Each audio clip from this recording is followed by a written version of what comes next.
Assalamualaikum warahmatullahi wabarakatuh.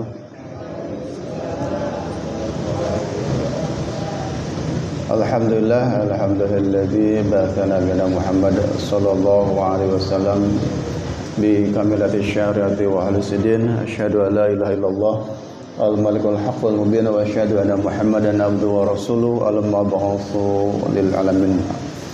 Alhamdulillah, segala puji dan syukur marilah kita panjatkan kehadirat Allah Subhanahu wa taala. Salat dan salam semoga senantiasa tercurah limpahkan kepada junjungan kita Nabi besar Muhammad sallallahu alaihi wasallam. Baik Bapak Ibu sekalian, sebelum kita lanjutkan ke materi, mari kita berdoa dulu kepada Allah Subhanahu wa taala. Mudah-mudahan kita senantiasa diberikan kemanfaatan, kemudahan dalam mencari ilmu, terutama kita doakan dulu guru-guru kita baik yang masih hidup maupun yang sudah meninggal. Mudah-mudahan melalui wasilah mereka keimanan yang kita terima, ilmu-ilmu agama yang kita terima bisa bermanfaat di dunia maupun akhirat. Wa ala kulli niyatin shalihah nas'alukal ijabah bisyiril Fatihah. A'udzubillahi minasyaitonir rajim. Bismillahirrahmanirrahim. Alhamdulillahirabbil alamin arrahmanirrahim maliki yaumiddin. Iyyaka na'budu wa iyyaka nasta'in ihdinas siratal mustaqim siratal ladzina an'amta 'alaihim ghairil maghdubi 'alaihim waladdallin. Baik Bapak Ibu sekalian, tidak henti-hentinya saya mengingatkan diri sendiri dan kita semua bahwa keimanan yang kita peroleh hari ini, ilmu agama yang kita peroleh hari ini adalah kita dapatkan melalui wasilah guru-guru kita. Guru-guru kita itu banyak ya, orang tua kita itu plus guru kita. Kadang paman kita, uwa kita, kakak kita yang pernah jadi guru. Nah, itulah orang-orang yang paling berjasa dalam kehidupan. Termasuk perlu kita ingatkan. Nah, ini kita sering meremehkan ya. Kalau kita pulang kampung, kemudian bertemu dengan guru kita yang pernah ngajarin Quran gitu ya, atau kitab-kitab kecil misalnya, kadang-kadang kita itu suka meremehkan karena kita sudah bertemu dengan kiai besar gitu ya. Padahal melalui wasilah mereka lah kita bertemu dengan ilmu agama. Oleh karena itu jangan sama sekali.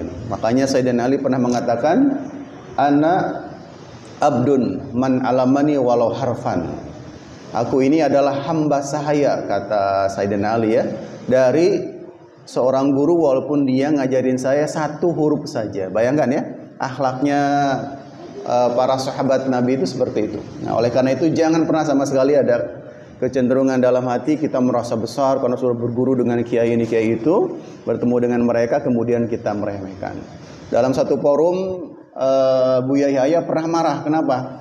Karena waktu itu katanya pengajian belum dimulai, menunggu guru dulu gitu ya. Ternyata dimulai saja. Dia nggak tahu kalau gurunya itu, guru yang di kampung itu sudah datang. Nah, begitu ulama-ulama kita mengagungkan. Dan saya yakin ilmu-ilmu atau kiai-kiai besar yang jadi zaman sekarang itu mereka sangat menghormati gurunya. Baik Bapak Ibu sekalian, sebelum masuk pada kesempatan kali ini kita akan bicara tentang sebuah fenomena yang mungkin sering kita dengar ya. Nah, kalau dalam konteks ini orang Indonesia jagonya julid fisabilillah. Nah, istilahnya aneh mungkin ya bagi beberapa orang. Nah, ini cukup fenomenal ya. Nah, supaya kita sama-sama punya pandangan yang sama dulu ya. Kita coba perhatikan video berikut. Nih, apa yang dimaksud dengan julid fisabilillah itu ya.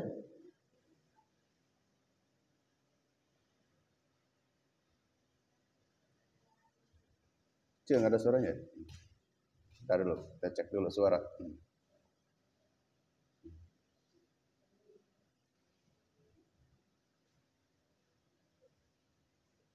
Oh ini.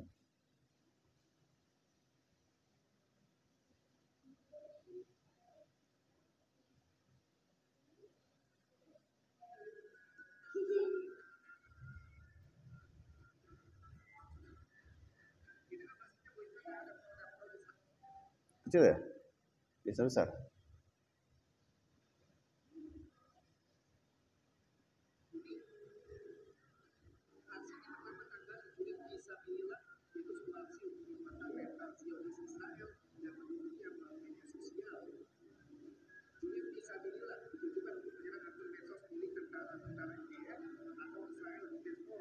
Bassnya kenceng ya?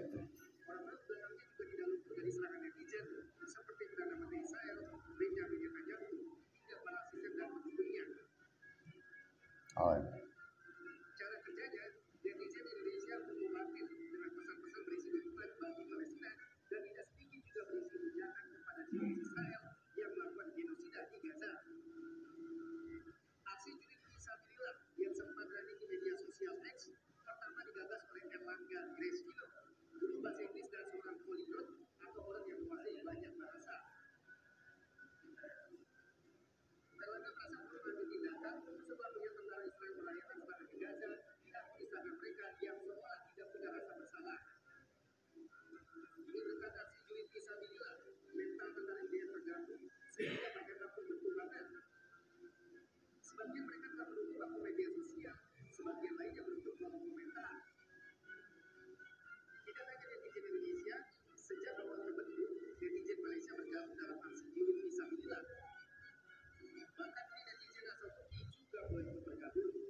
Nah, ini Bapak Ibu sekalian, jadi sudah atau lagi tren sekarang mungkin masih berjalan, ada sebuah gerakan yang dirancang oleh netizen Indonesia supaya mereka bisa turut terlibat ya secara tidak langsung dalam konflik yang sekarang masih berlangsung, yaitu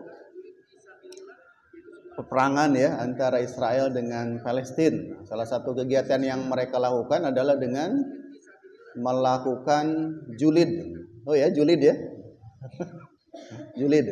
Kalau bagi saya anak yang lahir tahun 78, julid itu apa gitu ya. Perlu belajar dulu. Ternyata julid itu mengisengi mengisengi suatu akun atau satu tokoh, satu orang dalam sebuah media sosial dengan kata-kata sindiran, kata-kata cemoohan, kata-kata makian gitu ya. Nah, ini yang sering dilakukan oleh para netizen kita, yang biasanya mereka lakukan kepada para tokoh-tokoh yang mereka kurang sukai di dunia maya gitu ya.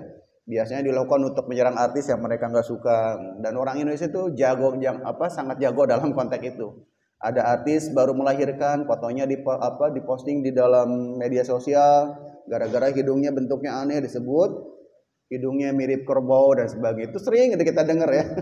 Netizen Indonesia itu sangat usil. Nah, ini ada sebuah gerakan namanya julid fisabilillah dalam konteks menyerang tokoh-tokoh Zionis itu. Termasuk di dalamnya adalah yang punya profesi sebagai tentara atau Israel Defense Force ya.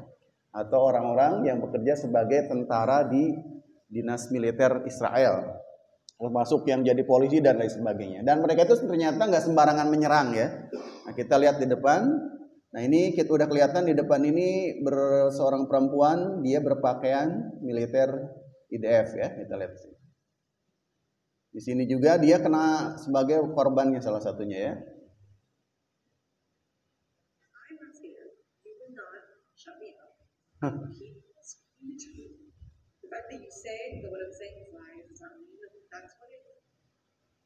Nah, ini adalah salah seorang tentara perempuan Israel yang kena ya.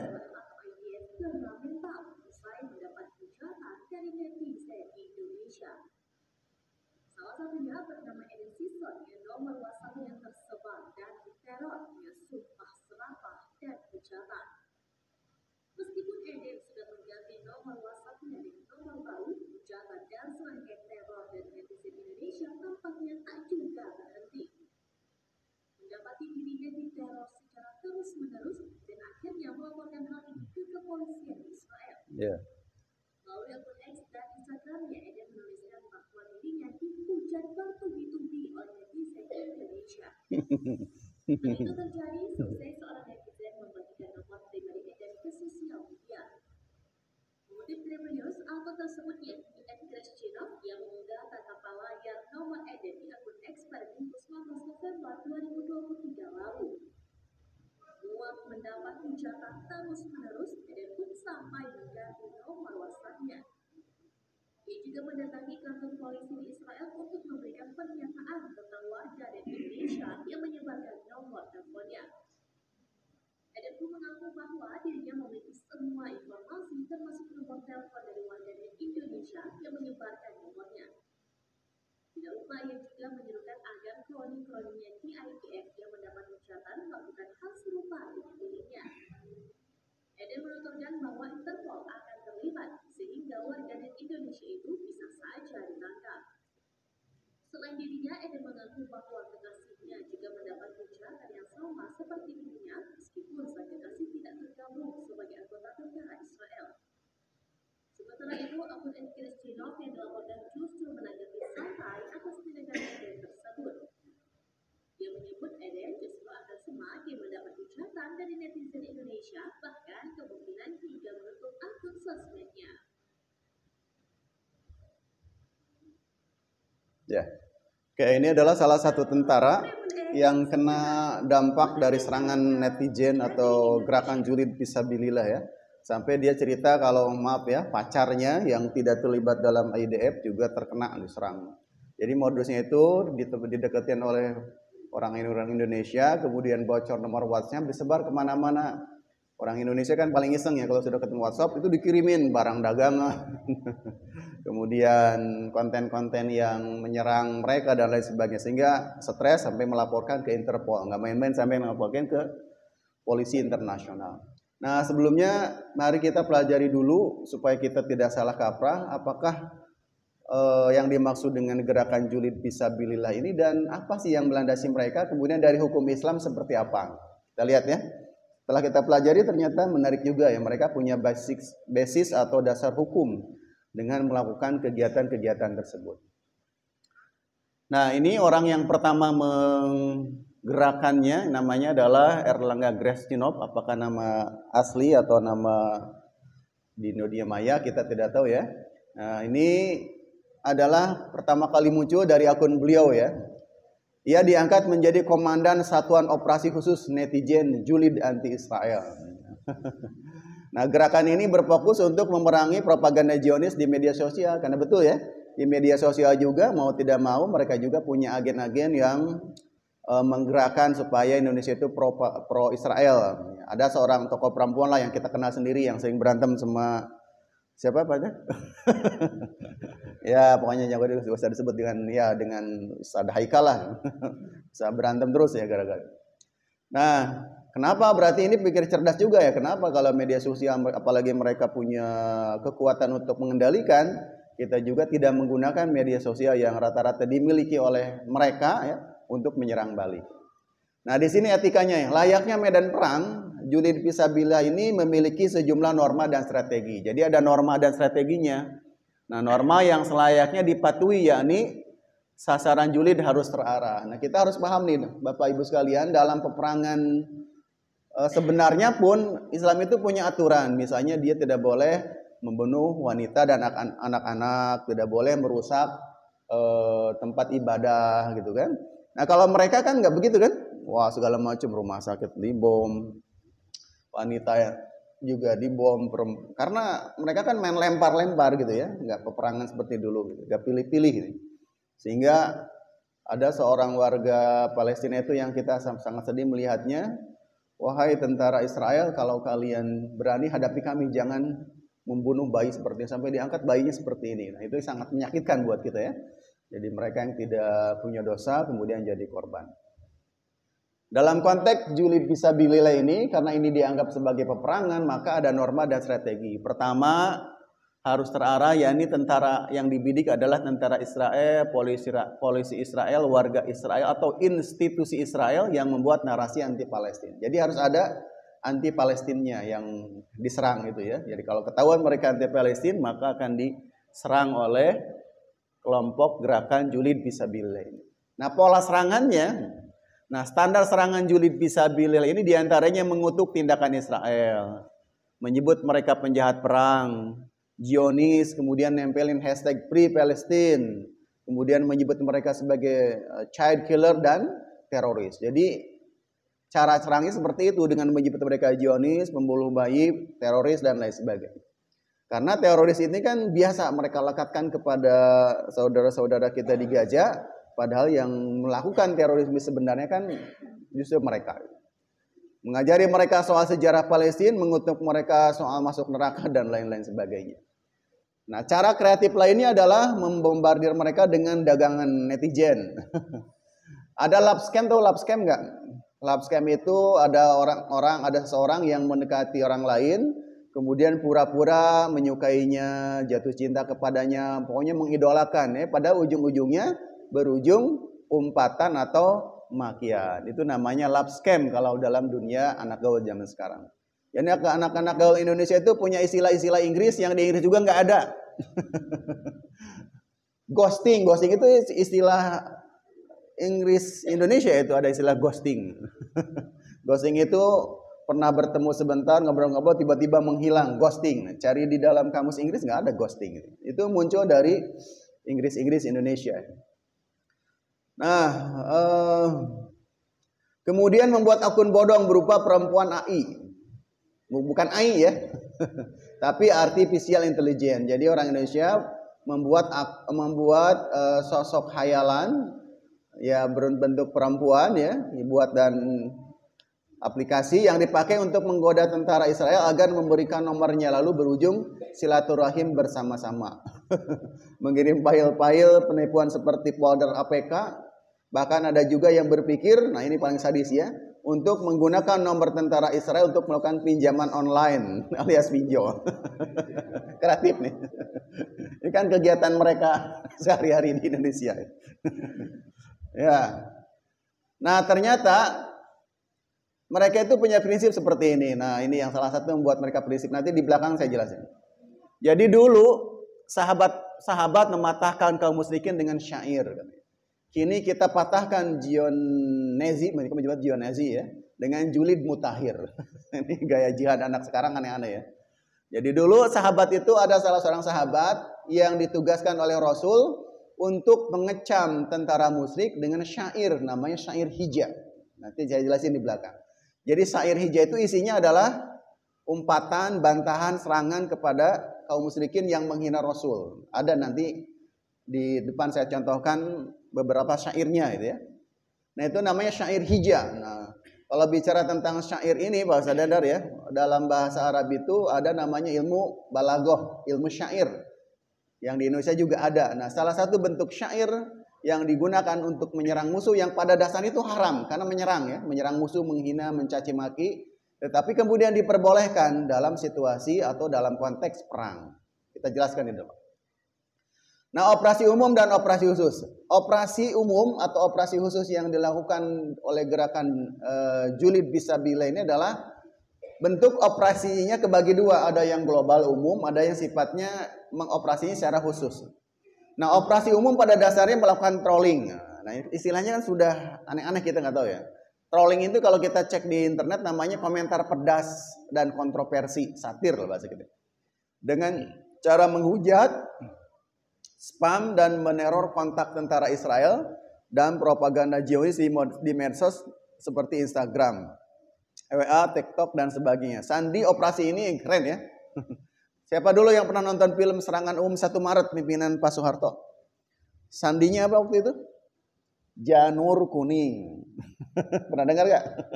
Janur kuning sandinya itu.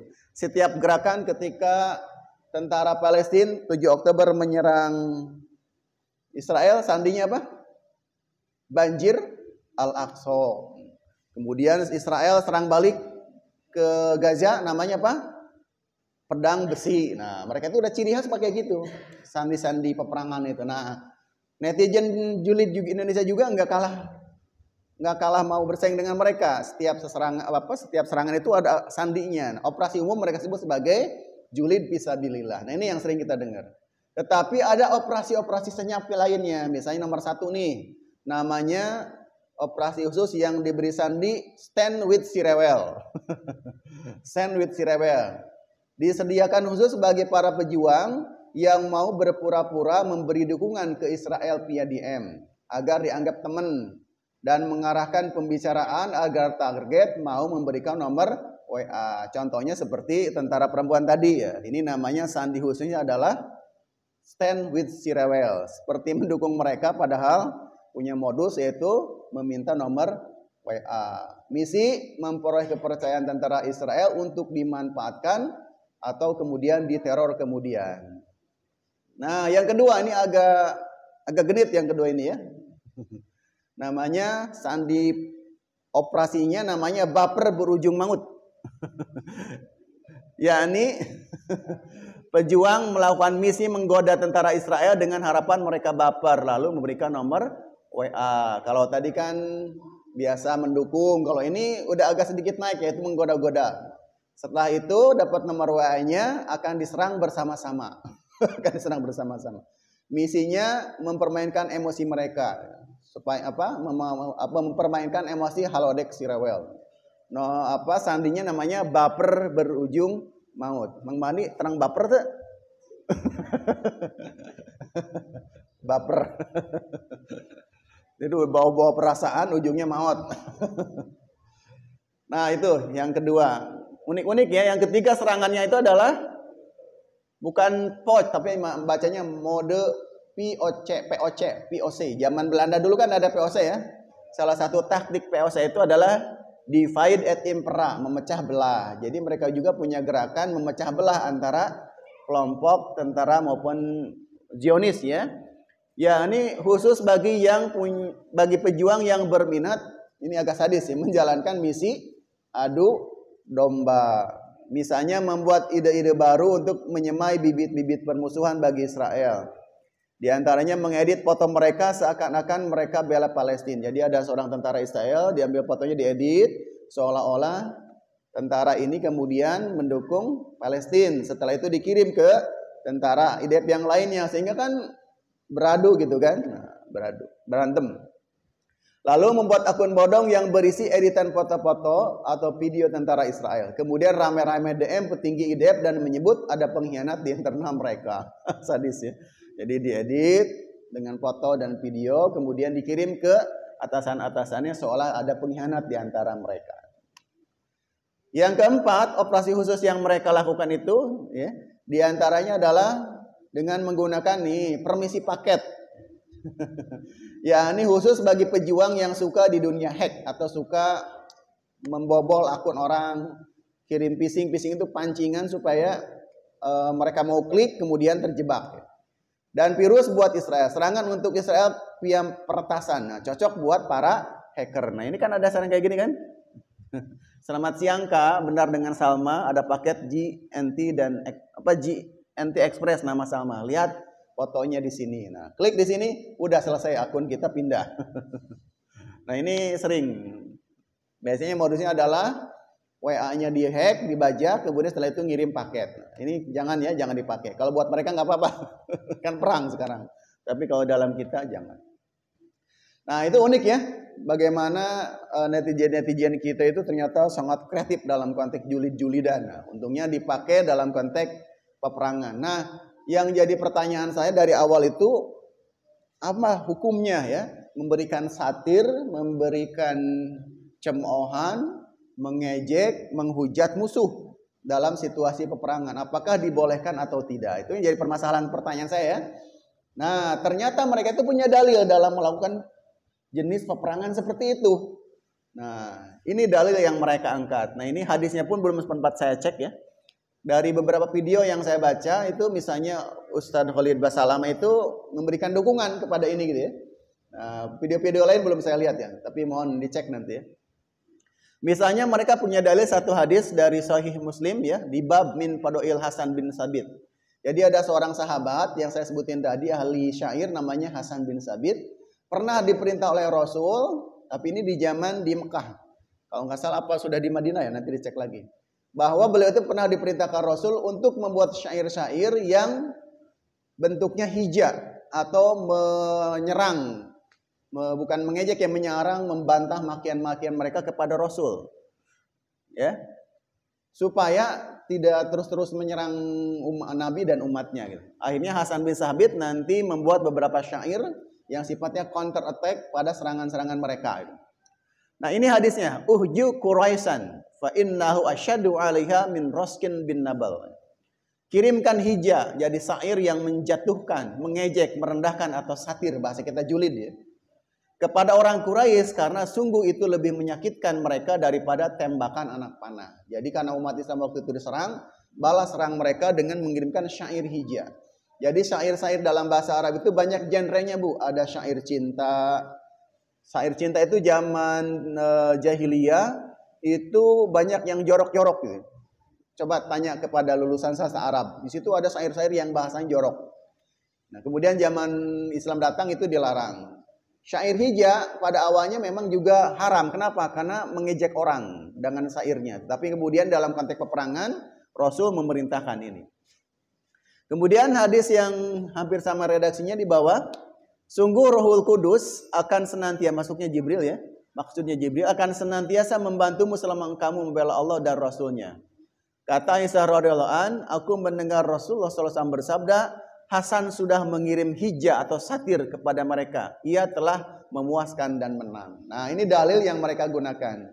Sehingga cocok ikon yang mereka munculkan kan seperti ini ya. Cuman satria pejuangnya bawa handphone ini ya. Bawa handphone apa buku tuh. Nah, ini dalilnya ya.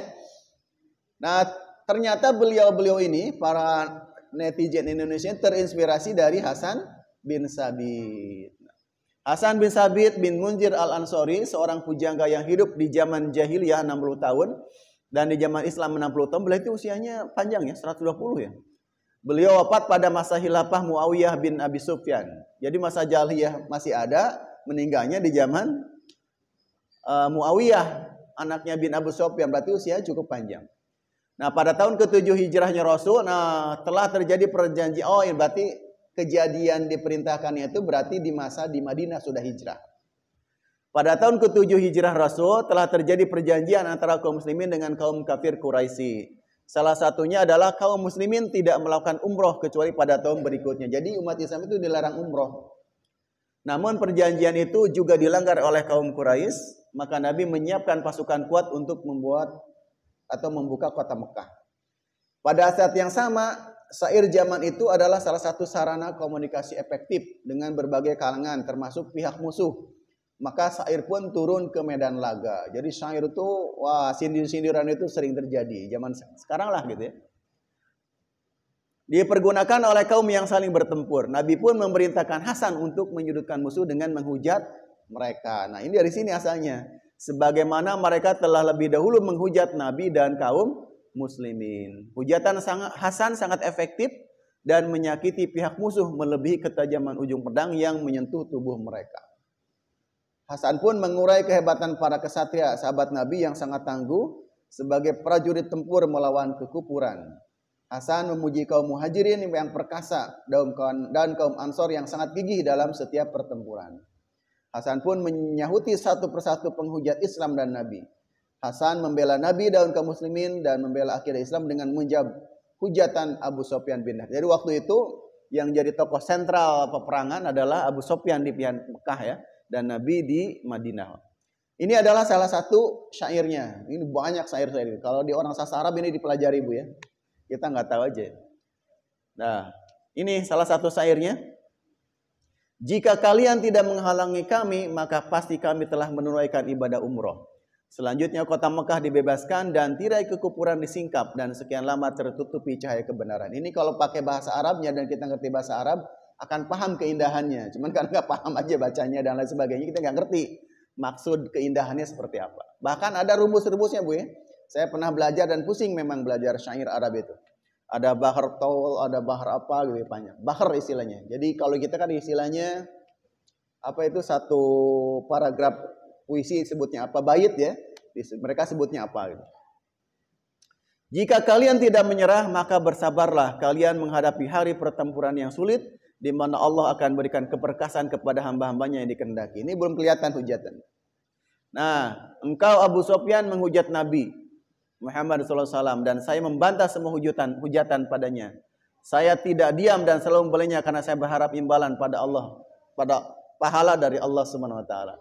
Nah, ini mungkin agak kerasnya di bawah. Tidakkah kamu menghujatnya dan engkau bukan orang sembanding dengannya, sedangkan engkau adalah simbol keburukan dari Nabi dan Nabi sallallahu alaihi wasallam simbol kebaikan. Hujatan sahabat itu paling keras mungkin kayak gini. Mungkin di redaksi teks-teks berikutnya ada yang keras lagi ya. Cuman saya yakin kalau puisi atau satirnya orang Indonesia pasti lebih pahit lagi gitu ya. Karena mereka kan jago-jago bikin tulisan pahit ya. Nah, selanjutnya dari hukum seperti apa? Hukum mengeluarkan hijab. Ini saya belum menemukan resmi fatwa MUI-nya ya Pak Andika ya. Tapi dari dalil-dalil yang diungkapkan teman-teman kita bisa memahami. Ada yang membandingkan seperti ini. Hukum asal membuat hija atau satir, hija di sini adalah julid tadi ya. Kata-kata julid tadi adalah haram awalnya. Misalnya kayak gini. Saya membuat tulisan-tulisan kasar, menghina dan mengejek dalam kondisi biasa-biasa dengan sesama muslim. Kirim saya misalnya ke Pak Asep, itu haram. Haram itu ya. Haram. Tetapi jika ditujukan untuk melemahkan musuh, maka hukumnya menjadi wajib. Bahkan menyerang non-muslim dalam kondisi tidak perang, dalam kondisi bukan peperangan itu haram. Menyerang, mengirimkan kata-kata kotor, kasar itu haram. Apalagi sesama muslim. Non-muslim kepada non-muslim juga dalam situasi non-perang itu haram. Tetapi dalam konteks peperangan, ya, maka hukumnya bisa diperbolehkan bahkan wajib seperti perintah Rasul kepada Hasan bin Sabit tadi. Karena Nabi pernah memerintahkannya dan membutuhkannya untuk menyerang musuh, ya, untuk menyerang waktu itu. Ada juga kemudian yang menyebutkan atau mengumpamakan hukum hija ini seperti hukum membunuh. Membunuh boleh nggak? Nggak boleh. Membunuh sesama muslim, membunuh non-muslim tanpa hak itu tidak boleh. Tapi dalam situasi peperangan itu diperbolehkan karena sifatnya adalah self defense atau mempertahankan diri. Nah, itu bisa dipahami ya. Nah, jadi anak-anak muda melakukan penyerangan kepada tentara Israel dan lain sebagainya. Mungkin di antara mereka ada alumni dari perguruan tinggi Islamnya, dari UIN, Sekolah Tinggi Agama Islam atau apa yang mereka punya dalil, punya pengetahuan sejarah. Kemudian mereka menggunakan cara-cara seperti itu. Dan ternyata gerakan ini bukan hanya di Indonesia, ada dari Malaysia juga namanya, kalau Indonesia namanya Tentara Bawang Malaysia. Ada yang tahu kenapa sebut Tentara Bawang? Karena mereka menafsirkan bawang itu pedas mengeluarkan air mata. Jadi orang Malaysia itu istilahnya unik, punya Tentara Bawang Malaysia. Gabung dengan netizen Juli di Indonesia. Bahkan gabung juga dengan gerakan dari Turki dan lain berbagainya. Sampai ini masuk ke telinganya Abu Ubaidah, kan pernah mengucapkan terima kasih kepada netizen Indonesia. Termasuk Abu Ubaidah sendiri itu dalam kata-katanya itu sering menggunakan hijab. Kami tidak menyangka bahwa tentara Israel itu adalah tentara-tentara bocah gitu kan. Sia-sia kami berlatih tempur 5 tahun lebih, berapa tahun lebih, ternyata kami berhadapan dengan mereka yang seperti bocah gitu. Kata-kata Abu Ubaidah itu kan hijab juga itu. Satir juga ya. Kemudian, nah baru kita masuk ke yang seriusnya. Dikit lagi Bu, 7 slide lagi. Nah kalau dari segi jihad secara umum, nah kita di sini kadang-kadang harus bisa memahaminya secara luas Bu, Bapak Ibu ya. Nah jihad ini secara umum, secara bahasa berarti mengerahkan dan mencurahkan. Sedangkan secara istilah atau syar'inya berarti seseorang mengerahkan dan mencurahkan segala kemampuannya untuk memperjuangkan dan menegakkan Islam demi mencapai ridho Allah. Jadi kita dengan berjihad itu mencurahkan semua kemampuan yang kita miliki untuk memperjuangkan dan menegakkan Islam demi mencapai ridho Allah. Kita menyekolahkan anak itu jihad, kita membiayai anak istri itu jihad, karena kalau kita misalnya tidak menafkahi mereka, takut tergelincir dalam kekufuran, kemiskinan dan lain sebagainya. Itu jihad juga sebetulnya. Oleh karena itulah kata-kata jihad selalu diiringi dengan fi sabilillah untuk menunjukkan bahwa jihad yang dilakukan umat Islam harus sesuai dengan ajaran Islam agar mendapat keridhaan Allah. Nah, di sini yang harus kita pahami urutan-urutan supaya tidak salah.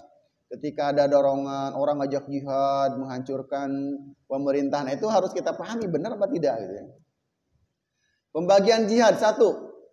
Jihad dengan perkataan. Ada jihad bil lisan. Nah, mungkin julid fisabilillah ini bisa juga di sini ya. Yaitu menyampaikan mengajarkan dan mendakwahkan ajaran Islam kepada manusia serta menjawab tuduhan sesat yang diarahkan pada Islam. Termasuk dalam jihad dengan lisan adalah tabligh, taklim, dakwah, amar ma'ruf nahi mungkar, dan aktivitas politik lainnya yang bertujuan menegakkan kalimat Allah dalam situasi damai. Tapi kalau hijau itu harus naik dulu statusnya dalam situasi peperangan atau dalam situasi konflik. Itu harus dipahami ya. Nah, jangan-jangan nih ibu-ibu saya harus menetralisir di sini, harus disclaimer. Jadi yang dimaksud julid fisabilillah itu hanya bisa dilakukan kepada musuh yang nyata-nyata menyerang umat Islam. Bisa dipahami ya? Jangan gunakan julid fisabilillah itu ibu untuk menyerang tetangga. Ini salah. Jangan menyerang tetangga gara-gara masalah apa yang diserang. Jangan, ini saya katakan niat ngaji kita hari ini tidak seperti itu, tidak mengajar seperti itu. Harus dipahami konteksnya ya. Jadi konteksnya dalam peperangan, konteksnya dalam situasi kita diserang, dan dalam diserang peperangan Islamnya lagi, bukan pribadinya gitu ya. Bukan pribadinya. Kalau pribadi mah banyak ikhlas-ikhlas sajalah. Jangan sampai bikin status nanti, aduh saya serem banget. Ibu-ibu pulang dari sini bikin status, asik ternyata ada dalil jadi julid. Itu bahaya aduh. Bukan, nggak boleh Bu ya. Nah, julid hanya diperbolehkan itu dalam konteks peperangan dan untuk menjatuhkan mental musuh. Musuh agama, bukan musuh yang kita anggap musuh. Oke. Yang pertama adalah jihad bilisan ya. Kedua adalah jihad bil mal, jihad dengan harta, yaitu menginfakkan harta kekayaan di jalan Allah, khususnya bagi perjuangan dan peperangan untuk menegakkan kalimat Allah serta menyiapkan keluarga mujahid yang ditinggal berjihad. Ya, misalnya kita tidak punya kemampuan untuk berperang, ada keluarga pejuang mujahidin, nah kita bisa mendukung mereka. Kalau dalam konteks kita mungkin, jadi kita juga nggak sembarangan bisa angkat senjata datang ke Palestina, nggak bisa begitu Bu ya. Ada urutan-urutan tahapan-tahapan syarat-syarat jihad. Nah, ini biasanya bagian menjadi ulama dan umaroh.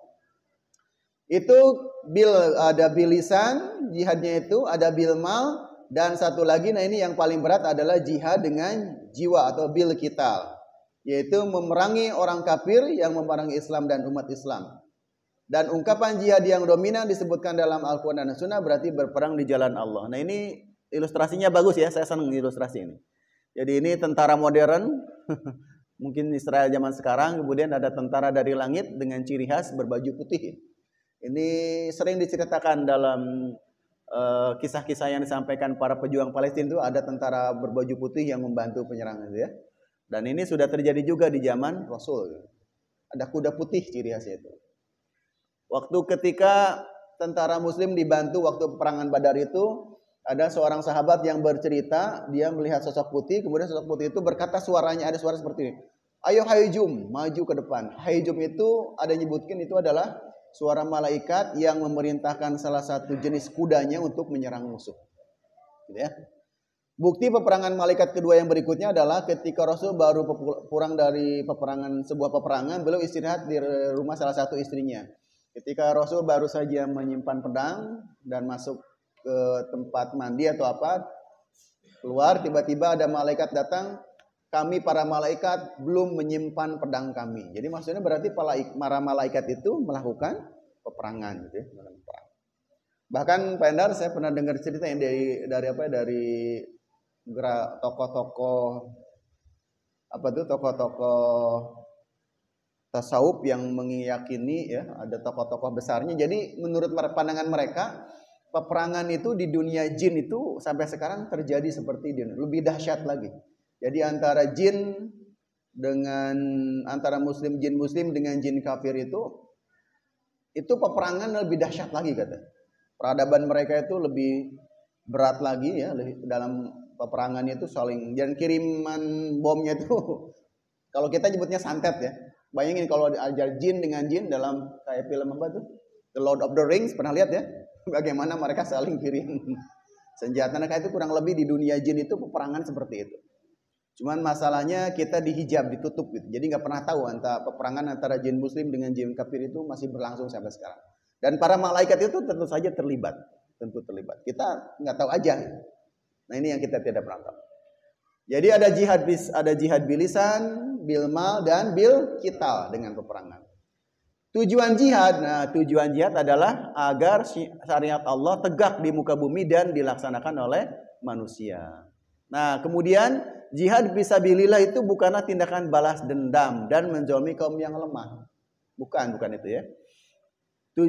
Jihad juga bertujuan tidak semata-mata membunuh orang kafir dan melakukan teror terhadap mereka, karena Islam menghormati hak hidup setiap manusia.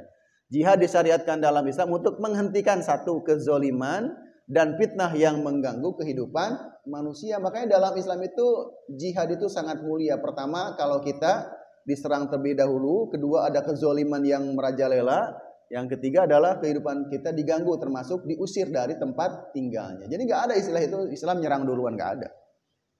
Kenapa waktu itu Rasul diperintahkan perang di Madinah? Karena kan sudah dizolimi kan, diusir dari kampungnya, pernah kita bahas ya, hartanya dirampas, nggak boleh baik lagi dan sebagainya, sehingga terjadi penyerangan. Dibolehkan. Hukum jihad itu fardu kifayah. Nah, secara umum paham ya fardu kifayah. Jadi fardu kifayah itu adalah ketika ada segolongan orang yang sudah melakukannya, maka yang lain gugur kewajibannya. Tetapi ini sangat diatur oleh umaro. Rasulullah yang waktu itu Rasul langsung sebagai umaro dan ulama kan Rasul waktu itu. Jadi menurut Rasul yang berhak atau berkewajiban melakukan jihad ini adalah ini dan ini gitu ya. Bahkan kalau ada, saya pernah baca ya, di zaman Nabi sebelum Rasul itu kalau ada pengantin baru nikah, kemudian ada perintah peperangan, itu tidak boleh meninggalkan istrinya sebelum menyentuhnya. Sampai segitu mulianya Islam itu ya. Jadi begitu, jangan khawatir pengantin baru. Jadi ada ini, atau punya orang tua yang harus dirawat dan lain sebagainya, itu ada aturan mainnya. Ini bisa dibahas lebih lanjut lagi. Kenapa fardu kifayah? Karena ada dalilnya di situ ya. Tidak sepatutnya, ada surat At-Taubah ayat 122. Tidak sepatutnya bagi orang-orang yang mukmin itu pergi semuanya ke medan perang. Mengapa tidak pergi dari tiap-tiap golongan di antara mereka beberapa orang untuk memperdalam pengetahuan mereka tentang agama dan untuk memberi peringatan kepada kaumnya apabila mereka telah kembali kepadanya. Jadi diatur ini oleh umaro, oleh para pemimpin agama dan negara, siapa yang dikewajiban berperang dan siapa yang harus membina umat, supaya termasuk ekonomi juga mungkin ya, supaya para tentara kita yang sudah berjihad pulang ke sini ilmunya bisa bertambah dan ekonominya mapan. Jadi dibagi, itu diatur gitu ya, diatur. Karena saya juga pernah perhatikan ya, waktu itu Sayyidina Ali diperintahkan untuk tinggal Rasul berperang atau sebaliknya. Jadi ada aturan main yang diatur dan itu bagian umaro. Nah, tetapi jihad berubah menjadi fardu ain jika syarat-syaratnya berikut. Satu, pemimpin atau presiden memerintahkan warga muslim untuk berperang, maka hukumnya menjadi fardu ain. Kedua, ketika musuh sudah datang suatu negeri, maka jihad menjadi fardu ain bagi seluruh penduduk di daerah atau wilayah. Indonesia diserang, maka itu menjadi fardu ain untuk kita terlibat dalam jihad. Ini di bagian para ulama yang nanti akan mengaturnya seperti apa. Nah, selanjutnya kita ini terakhir ya, jihad keseharian dan kekinian. Nah, kita gak mungkin kan kalau pergi ke Palestina dan sebagainya. Maka sebagai orang yang berada di wilayah yang jauh dari konflik, maka ada beberapa hal yang harus kita lakukan dalam jihad secara keseharian. Satu adalah jihad melawan hawa nafsu. Pernah dalam suatu saat Rasul dan para sahabat pulang dari peperangan, kemudian Rasul mengatakan, tahukah kalian ada peperangan yang lebih besar lagi dari ini? Peperangan apakah itu wahai Rasul? Yaitu peperangan melawan hawa nafsu. Itu kan? Jihad melawan tetangga yang galak. Itu jihad hawa nafsu. Atau jangan tetangga dulu, suami galak atau istri galak. Kan jihad juga. Jihad juga, sabar gitu kan. Melawan hawa nafsu kan jihad dulu, jangan dulu bawa pedang ke medan perang, lawan dulu hawa nafsu itu kan. Jihad melawan anak bengal. Nah, ini PGP ini saya ini kalau ada perwakilan dari Pak Guyuban ini kita harus diskusi, termasuk dengan DKM juga ya. Bapak Ibu, termasuk sekarang ini saya termasuk lagi kepikiran ya. Saya mohon bantuan dari ibu-ibu ya. Jadi saya itu sedih sekarang kenapa melihat generasi kita ini Satu dari kalau mereka gaul ucapannya itu Masya Allah gitu ya. Cuma 2 kata-kata mereka itu, kata-katanya kotor, kedua kasar. Ini kan bagi kuping kita ini astagfirullahaladzim. Dan ternyata itu bukan salah mereka pula. Ketika saya nonton sebuah acara, sekarang kan TV jadi net first ya. Itu kan ada salah satu acara namanya Tonight Show. Ada satu lagi podcast itu bahasanya itu saya awalnya senang tertawa, tapi tidak diedit lagi kata-katanya sampai bahasa jorok itu keluar gitu. Kalau di TV nasional udah banget gitu. Ini mah astagfirullahaladzim, pantesan gitu ya. Ternyata begitu gitu. Bahasa-bahasa yang jorok yang kita hanya dapatkan di apa itu keluar di YouTube itu. Insyaallah ya berarti ini. Jadi anak-anak kita ini terancam lisannya itu kehilangan bahasa halus. Kotor, kasar. Dan yang ketiga, nah ini saya termasuk sedih juga nih. Ketika dengar obrolan kita di grup itu ya, masa ada oknum dari anak-anak remaja kita yang sudah berani ngambil jimpitan itu, saya merasa paling kesel itu. Itu ternyata oknum, bukan orang jauh, oknum kita juga. Saya nggak berani nyebutan, karena nggak tahu juga. Tapi oknum dari teman kita, nah itu apa yang terjadi? Sementara mereka pernah ke masjid gitu kan, pernah bertemu dengan gurunya dan sebagainya. Apa yang salah dengan gitu? Oleh karena ini dalam psikologi, mereka itu gagal mempelajari nilai namanya. Dan ini yang salah ditafsirkan oleh kita juga dalam memberikan kayak gini Bu. Seharusnya termasuk di Indonesia itu kan banyak gagal belajar nilai Bu. Apa yang dimaksud dengan gagal belajar nilai? Di sekolah kan sudah ada dalil-dalil an-nadzafatu minal iman. Kebersihan itu bagian daripada iman. Tetapi kita kalau habis ngerokok naik motor buang kemana? Kemana saja kan? Nah itu gagal mempelajari nilai. Nilai kebersihan itu tidak terpatri dalam diri. Mestinya ada apa itu kuntung itu masukin ke tempat sampah. Ini kalah sama bule-bule yang bajunya telanjang, setengah telanjang. Tapi ketika giliran mereka meminum aqua gelas, nggak dibuang sembarangan. Mereka sakuin di sini Bu. Kan itu berhasil mereka mempelajari nilai kebersihan. Nilai konflik Indonesia itu sampai sekarang Pak Andika terkenal dengan apa? Tawuran. Mereka tuh nggak mikir apa kalau tetangga kampung itu suatu saat ada yang jadi istri mereka, gitu kan?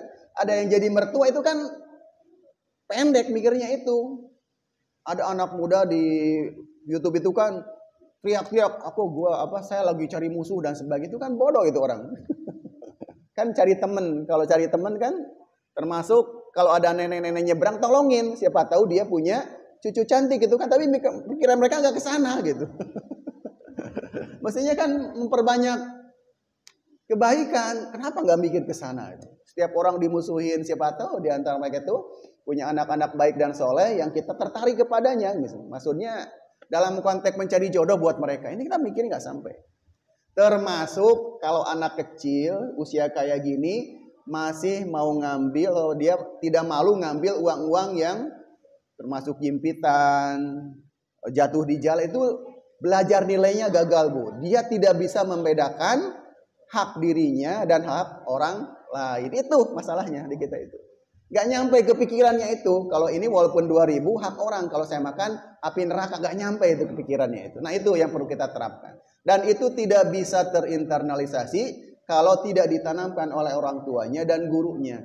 Saya mau memberikan kritikan kepada diri sendiri dan kepada seluruh pendidik di Indonesia. Kadang-kadang kita belajar nilai itu pakai dalil-dalil doang aja. Nabi berkata, gitu kan? Ini. Tapi kita tidak contohkan dalam sehari-hari. Contohkan, nah ini uang kamu, ini uang teman kamu. Boleh nggak diambil ini? Nggak boleh.